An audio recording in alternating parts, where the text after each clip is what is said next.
Hello, तो स्वागत है आपका फिर से एक बार सिम ट्यूटोरियल में। आशा करता हूँ आप लोग बहुत अच्छे होंगे और बहुत अच्छे से मन लागे पढ़ रहे होंगे। हम लोग क्लास 8 का एक्सरसाइज नंबर 2.1 तक कर चुके थे। आज 2.2 करना है। 2.2 हमारा सेकंड चैप्टर क्या है, एक चर वाले रैखिक समीकरण, मैथ का चैप्टर है। एक चर वाले रैखिक समीकरण, इसमें एक चर वाला रैखिक समीकरण होता क्या है वो भी हम बता चुके हैं। एक्सरसाइज नंबर 2.1 भी बता चुके हैं।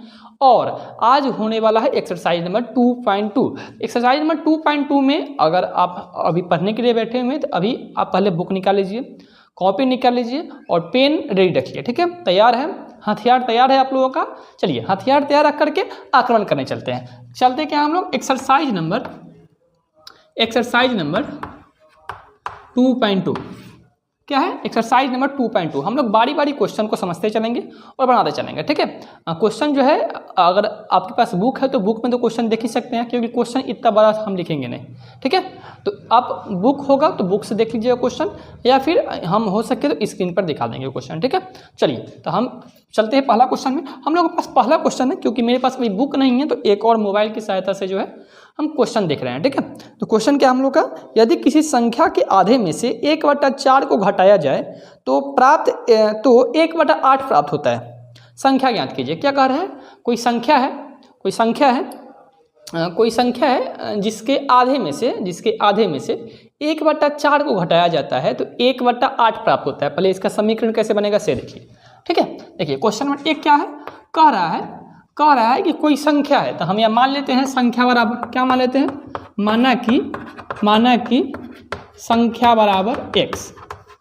कोई दिक्कत, हम मैथ में किसी भी चीज़ को मान सकते हैं। ठीक है, कोई भी चीज़ हम मान के कंसीडर करके हम उस चीज़ को बना सकते हैं। ठीक है, हम लोग मान लिए कि जो संख्या हमको ज्ञात करना है वो x है। सिंपल क्वेश्चन में क्या कह रहा है, क्वेश्चन में कह रहा है कि वो किसी संख्या के आधे में से, तो इस संख्या के आधा, तो x का आधा क्या होगा, 1/2 होगा। जैसे कि 4 का आधा क्या होगा, 4/2, 2। 8 का आधा क्या होगा, 8/2, 4। वैसे ही x का आधा क्या होगा, x/2।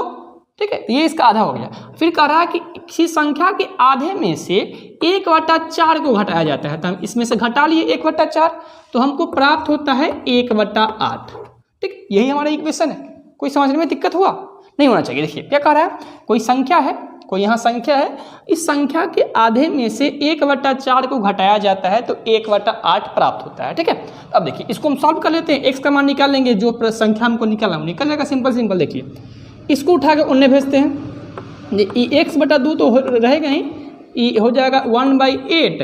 ये माइनस में है, इन्हें घटाओ में है, तो इन्हें आएगा तो ये जोड़ में हो जाएगा। हम सिखाए थे पिछले वीडियो में। ठीक है, चलिए ये 1/2 का 2 आ गया। यहाँ हम एलसीएम लेंगे तो ये हो गया 8, ये 1, ये हो गया 2। भिंग का जोड़ आता ही होगा आप लोगों को, तो इतना डिटेल बताने की जरूरत होगी नहीं मेरे अंदाज से। 1/2 बराबर क्या हो जाएगा, 3/8। कोई दिक्कत नहीं होना चाहिए, कोई दिक्कत नहीं होना चाहिए। अब देखिए, अभी 1/2 जो है इसका हम क्रॉस मल्टीप्लाई कर देते हैं। क्रॉस मल्टीप्लाई का मतलब होता है कि इसके ऊपर वाला का गुना नीचे वाला के साथ में होगा और इसके नीचे वाला का गुना ऊपर वाले के साथ में होगा। तो इसके ऊपर में क्या है x और नीचे में क्या है 8, तो यहाँ क्या हो जाएगा 8x। बीच में बराबर का चिन्ह देंगे। यहाँ क्या है 2, यहाँ क्या है 3, तो 2 तिहाई 6, तो यहाँ हो जाएगा 6। कोई दिक्कत नहीं होना चाहिए, अभी तक कोई दिक्कत नहीं होना चाहिए। देखिए अब x बराबर क्या हो जाएगा, 8 और x के बीच में क्या है, गुना का संबंध है, गुना है, तो 8 आ जाएगा इस 6 के नीचे, मतलब 6 से 6 इधर गुना में, इधर बट्टा में आ जाएगा। ठीक है, अब देखिए इसको काट लेते हैं, तो 2 तिहाई 6 और 2 चौका 8, तो x बराबर क्या हो जाएगा 3/4। यही इसका हमारा आंसर होगा। देख लीजिए, अभी समझने में कोई दिक्कत नहीं होना चाहिए, कोई दिक्कत नहीं है। चलिए इसको मिटा के हम लोग आते हैं क्वेश्चन नंबर 2 पे। क्वेश्चन नंबर 2 हम लोग का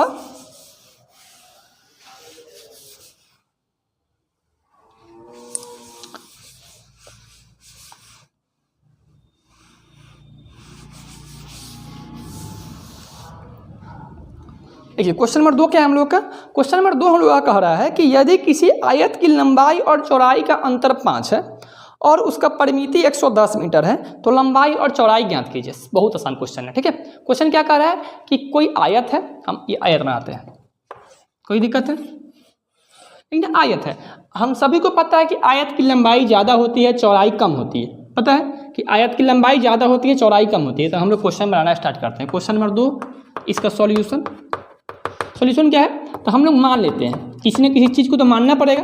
तो हम लोग मानते हैं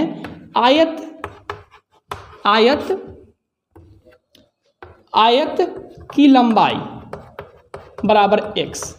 कोई दिक्कत नहीं, हम लोग मान लेंगे कि आयत की लंबाई क्या है, x मीटर है, कोई दिक्कत नहीं है। हम यहाँ यूनिट नहीं लगा रहे हैं, आप लोग बाद में लगा लेंगे हम लोग यूनिट, कोई दिक्कत नहीं है। उसके बाद क्या कह रहा है कि आयत की लंबाई और चौड़ाई का जो अंतर है वो 5 का है। तो इसका चौड़ाई क्या हो जाएगा, इसलिए आयत की चौड़ाई बराबर क्या हो जाएगा, चौड़ाई बराबर हो जाएगा x - 5।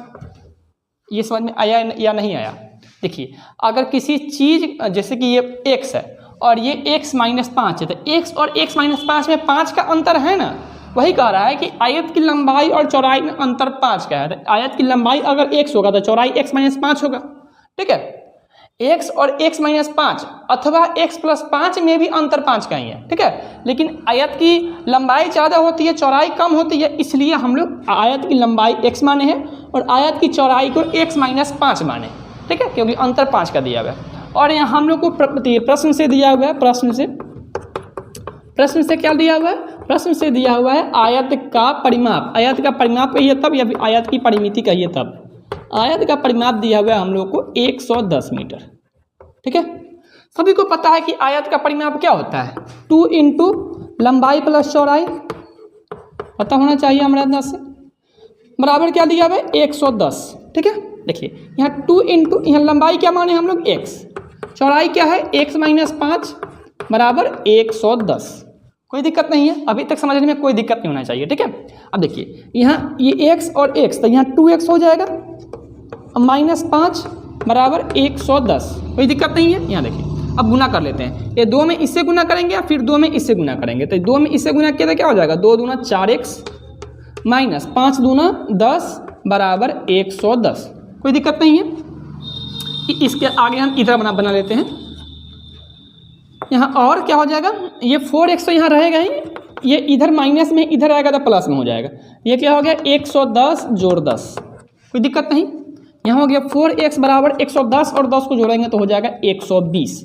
अब देखिए x बराबर 4 इसके बट्टा में आ जाएगा तो 120 बटा 4, इससे काटे 30 मरतबे। x बराबर क्या आ गया हम लोग को 30।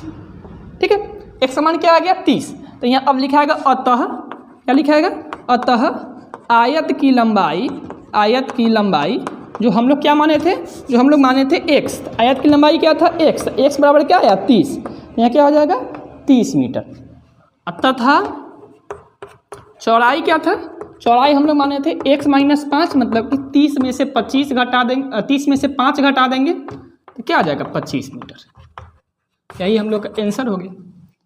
यही हम लोग का क्या हो गया, आंसर हो गया। समझने में कोई दिक्कत नहीं होना चाहिए। क्या कह रहा था कि एक आयत दिया हुआ है जिसका लंबाई और चौड़ाई का अंतर 5 का है और उसका परिमिति दे दिया था 110 मीटर, तो उसका आयत की लंबाई और उसका चौड़ाई बता देना था। सिंपल क्वेश्चन था, बहुत आसान क्वेश्चन था। देख लीजिए और नोट करना है तो नोट कर लीजिए जल्दी से।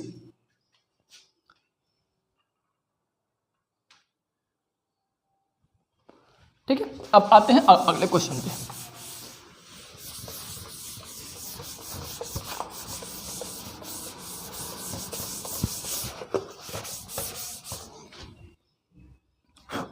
हम लोग अगला क्वेश्चन क्या है,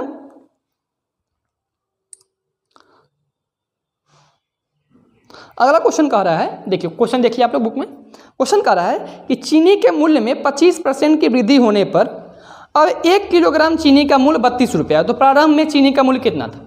क्या कह रहा है कि चीनी का मूल्य अभी 32 रुपया, ठीक है कोई दिक्कत नहीं। कह रहा है कि चीनी का मूल्य जो है वो किसी दुकानदार ने 25% बढ़ा दिया। ठीक है, तो अभी वर्तमान में चीनी का मूल्य 32%, मतलब बढ़ने के बाद जो है चीनी का मूल्य 32 रुपया है। तो पहले चीनी का मूल्य क्या होगा, कोई दिक्कत नहीं होना चाहिए। देखिए हम लोग यहाँ लिखते हैं, क्वेश्चन में क्या था 3, समझने का प्रयास कीजिएगा। क्या लिखा हुआ है, माना कि, हम लोग क्या मान लिए, माना कि चीनी का यहाँ ऐसे लिखते हैं, माना कि वृद्धि से पहले, दाम में वृद्धि से पहले, ऐसे लिखिए, माना कि दाम में वृद्धि से पहले चीनी का मूल्य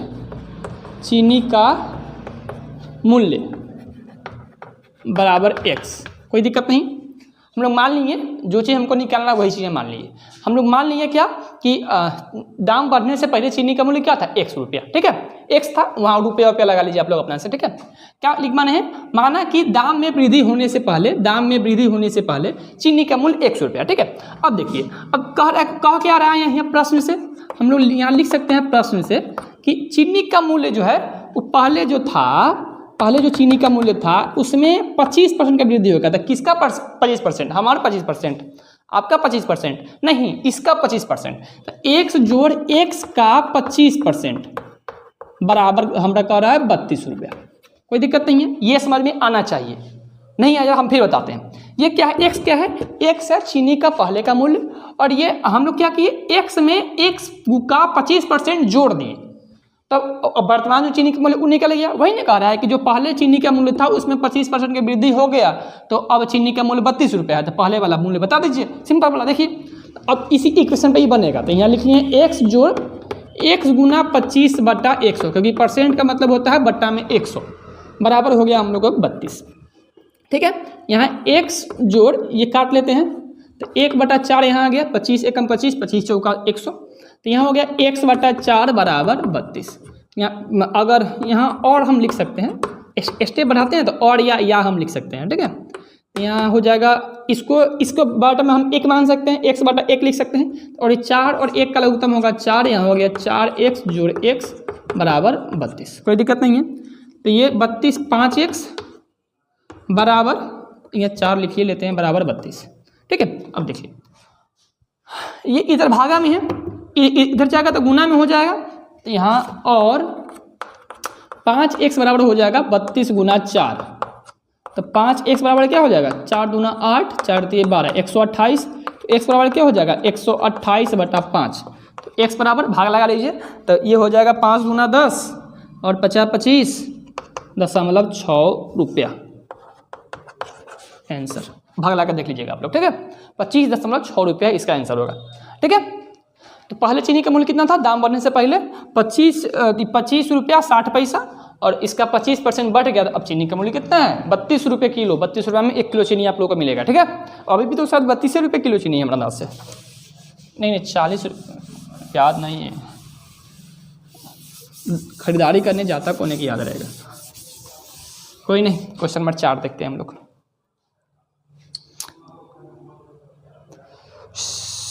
ओपन हो जाए यार। अरे क्वेश्चन नंबर 4 हम लोग का ये रहा, कह रहा है कि 2 विभिन्न मूल्य वाली 35 कलमों का कुल मूल्य 60 रुपया है। एक सस्ती कलम का मूल्य 1.5 रुपया है और एक महंगी कलम का मूल्य 2 रुपया है। तो कितनी महंगी कलमें खरीदी गई और कितनी सस्ती कलमें खरीदी गई? बहुत आसान क्वेश्चन है। क्वेश्चन क्या है कि एक सस्ता कलम और महंगा कलम जो है, कुछ एक बच्चा खरीदा, कोई भी खरीदे, सस्ता कलम और महंगा कलम खरीदा है। ठीक है, और उस सस्ता कलम और महंगा कलम की कुल संख्या 35 है। कुल कितना कलम है? 3500 कलम है। तो अब कितना सस्ता कलम है, कितना महंगा कलम है, वो पूछ रहा है, जिसमें कुछ डिटेल्स हमको क्वेश्चन में दिया हुआ है। देखिए हम लोग क्वेश्चन बनाने का प्रयास करते हैं पहले से। क्वेश्चन नंबर 4 है, तो हम लोग मान लेते हैं, क्या माने, माना कि देख लेते हैं पहले। सस्ती कलमों का दाम अथी में दिया था ना, हाँ सस्ती कलम मानते हैं। माना कि सस्ती कलमों का मूल्य बराबर x। समझने का प्रयास कीजिएगा। क्या हम माना कि सस्ती कलमों का मूल्य x, तो इसलिए महंगी कलमों का मूल्य क्या होगा? महंगी कलमों का मूल्य, अगर है समझदार तो आप कमेंट करके बताइए, जल्दी से जल्दी बताइए। हुआ नहीं हुआ तो कोई दिक्कत नहीं है। सस्ती कलम का मूल्य, अगर सस्ती, अरे मूल्य नहीं है, नहीं, सस्ती कलमों की संख्या, सॉरी यहाँ महंगी कलमों की संख्या। क्वेश्चन क्या माने हम लोग, सॉरी क्या था, सस्ती कलमों की संख्या x है और महंगी कलमों की संख्या क्या होगा सो बताना है। तो हम लोग अभी तुरंत पढ़े हैं, क्वेश्चन देखे हैं कि क्या था क्वेश्चन, सस्ता कलम और महंगा कलम मिला के 35 को है। तो अगर सस्ता कलम x है तो महंगा कलम कितना होगा, 35 - x। जैसे कि कोई कहे कि कुरकुरे और बिस्कुट मिला करके, कुरकुरे और बिस्किट मिला करके 20 है। कितना है? 20 है। और कुरकुरे की संख्या 5 है तो बिस्किट की संख्या कितनी होगी? 20 - 5 15। कुरकुरा और बिस्कुट की संख्या मिला करके 20 है, कुरकुरा की संख्या 5 है तो बिस्कुट की संख्या कितना होगा? 20 में से 5 घटा देंगे 15, सिंपल। तो वही यहाँ क्या है, मान लीजिए कि सस्ता कलम x है तो महंगा कलम कितना होगा? 35 - x, ठीक है। और अभी कोई दिक्कत नहीं होना चाहिए। हम यहाँ लिखेंगे अब प्रश्न से। क्या लिखेंगे? प्रश्न से। अब देखिए सस्ता कलम क्या रुपये है? 1.5 रुपये। क्या वो कलम है? x वो कलम है, x कलम है। तो यहाँ 1.5 रुपये कलम है और x वो कलम खरीदे हैं, ठीक है। जोर यहाँ महंगा कलम क्या रुपये है? 2 रुपये। कितना कलम खरीदे हैं? कलम खरीदे हम लोग 35 - x, मतलब महंगा कलम की संख्या कितना है? 35 - x। महंगी कलम की संख्या कितना है? 35 - x, ठीक है। और इसका कुल मूल्य शायद 60 रुपया था ना। इसका कुल मूल्य क्या है? 60 रुपया। ये इक्वेशन समझ में आया या नहीं आया हमको बताइएगा। नहीं आया होगा तो कोई दिक्कत नहीं है। देखिए क्या कह रहा है कि 1.5 रुपये कलम है सस्ता वाला, 2 रुपये कलम है महंगा वाला। हम लोग सस्ता कलम की संख्या कितना निकाले हैं? x माने हैं। और महंगा कलम 2 रुपये है और इसका संख्या कितना है? 35 - x। और कह रहा है कि 3500 कलम खरीदा है, इसका कुल मूल्य जो है, कुल दाम जो है वो 60 रुपया है, ठीक है। कुल पैसा जो दिया है वो 60 रुपया दिया है। तो अब जितना कलम खरीदा 1.5 रुपये उसको जोड़ लेंगे और जितना कलम महंगा खरीदा 2 रुपये उसको जोड़ लेंगे तो 60 रुपया मूल्य कुल ना निकल जाएगा हमारा। सिंपल है, देख लीजिए ये क्या हो जाएगा? 1.5x गुना कर देंगे तो यहाँ देखिए यहाँ 35 गुना 70 - 2x बराबर 60। कोई दिक्कत नहीं होना चाहिए हमारे अंदाज से। अब देखिए यहाँ 1.5x यहाँ है 2x, तो यहाँ क्या हो जाएगा? 0.5 मतलब -0.5x इक्वल टू इस 70 को उठा कर भेजो निकाली तो ये क्या हो जाएगा? 60 - 70। तो यहाँ हो गया -0.5x x है इक्वल टू 10 -10। इस माइनस से इस माइनस को हम काट देते हैं, ठीक है। यहाँ x बराबर क्या हो जाएगा? ये गुना में इन्ने जाएगा तो भागा में हो जाएगा, तो 10/0.5, ठीक है। अब 0.5 को ई पॉइंट उड़ाएंगे तो एगो 0 यहाँ बढ़ जाएगा। अब 5 से क्या मात्रा में? 20 मात्रा में। तो x बराबर क्या आ गया हम लोग को? 20। तो यहाँ क्या लिखाएगा? अतः सस्ती कलमों की संख्या बराबर x, तो बराबर 20। यहाँ लिखते हैं महंगी कलमों की संख्या बराबर 35 - x। तो क्या हो गया? 35 में से x घटाएंगे तो 35 में से 20 घटाएंगे तो क्या होगा? 35 में से 20 गया तो 15। तो यहाँ महंगा कलम का क्या गो? 15 गो। सस्ता कलम क्या गो? 20 गो। खरीदा है लोग तो कितना रुपया दिया है? 60 रुपया दिया है, ठीक है। आशा करता हूँ समझ में आया होगा ये, ठीक है। नहीं आया हो एक बार पीछे वीडियो थोड़ा कर लीजिएगा, फिर देख लीजिएगा, फिर समझ में आ जाएगा, ठीक है। हाँ एक बात और, यहाँ जो बता रहे होंगे वीडियो देखने में तो समझ में आ रहा होगा, ठीक है, लेकिन खुद बनाने के टाइम में जो हम भूल जाते हैं। इसके लिए एक उपाय है कि इसका बार बार प्रैक्टिस किया जाए, बार बार इसको बनाया जाए। एक बार ना बने दोबारा बनाइए, दोबारा ना बने तिबारा बनाइए, तिबारा ना बने चौबारा बनाइए। कब तक ना बनेगा? जब तक बनेगा नहीं तब तक छोड़ेंगे नहीं, ठीक है। क्वेश्चन में कितना होगा अभी हम लोग का? 5 नंबर क्वेश्चन क्या है? 5 नंबर क्वेश्चन है बे यार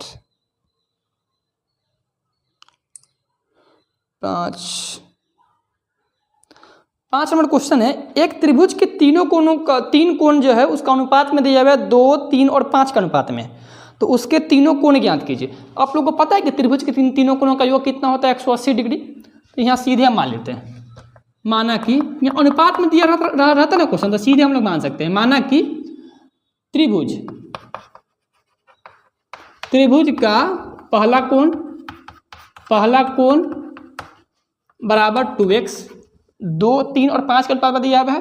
दूसरा कोण बराबर 3x और तीसरा कोण बराबर 5x, ठीक है।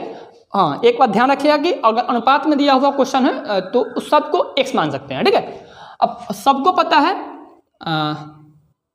यहाँ लिख देते हैं, हमें ज्ञात है कि त्रिभुज के तीनों कोणों का योग क्या होता है? 180 डिग्री। ये डिग्री लिखा हुआ है, ठीक है। तो 3 कोण क्या है हम लोग का 2x + 3x + 5x equal to क्या है हम लोगों का, इक्वल टू 180, ठीक।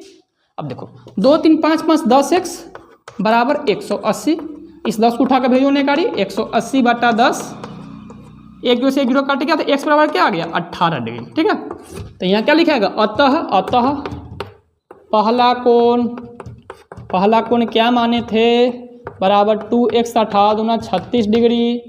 दूसरा कोण यहाँ से बनाते हैं, दूसरा कोण क्या था 3x 3x 18 दूना 36 18 54 डिग्री। तीसरा कोण क्या था 5x 18 पंचे 90 डिग्री। तीनों कोण क्या आ गया हमारा 36 डिग्री, 54 डिग्री और 90 डिग्री। यही रहा हम लोग का तीनों कोण। सिंपल ऐसा क्वेश्चन आएगा, एक क्वेश्चन शायद मैट्रिक के एग्जाम में भी आता है मेरे अंदाज से, ठीक है। क्वेश्चन क्या रहता है कि अनुपात में दिया हुआ है कोण और उस तीनों कोणों का योग पूछेगा। त्रिभुज के तीनों कोणों का योग आप लोग को कंठस्थ कर लेना है कि त्रिभुज के तीनों कोणों का योग 180 डिग्री होता है, ठीक है। तो पहला कोण हम मान लेंगे जिस अनुपात में दिया हुआ उसी अनुपात में। पहला कोण मान लिए 2x, दूसरा कोण 3x, तीसरा कोण 5x, ठीक है। हमें ज्ञात है कि त्रिभुज के तीनों कोणों का योग क्या होता है 180 डिग्री। तो 2x, 3x और 5x को जोड़ेंगे तो 180 डिग्री आएगा। x का मान निकाल करके यहाँ 2 से गुना कर दिए, यहाँ 3 से गुना कर दिए, यहाँ 5 से गुना कर दिया। पहला को निकाल गया, दूसरा को निकाल, तीसरा को निकाले, ठीक है। आशा करता हूँ समझ में आया होगा। चलिए इस वीडियो में 5 क्वेश्चन नहीं देखते, अगला वीडियो में 5 क्वेश्चन देखेंगे क्योंकि ये वीडियो का लेंथ बहुत ज़्यादा बड़ा हो जाएगा, अपलोड करने में डाटा भी जाता है, ठीक है। तो आते हैं अगले वीडियो में क्वेश्चन नंबर 5 से लेकर के 10 के आती है। क्वेश्चन नंबर 5 तो हो गया, 1 से 5 हो गया और 6 से लेकर 10 तक के लिए अगले वीडियो बना देते हैं, ठीक है। Thank you.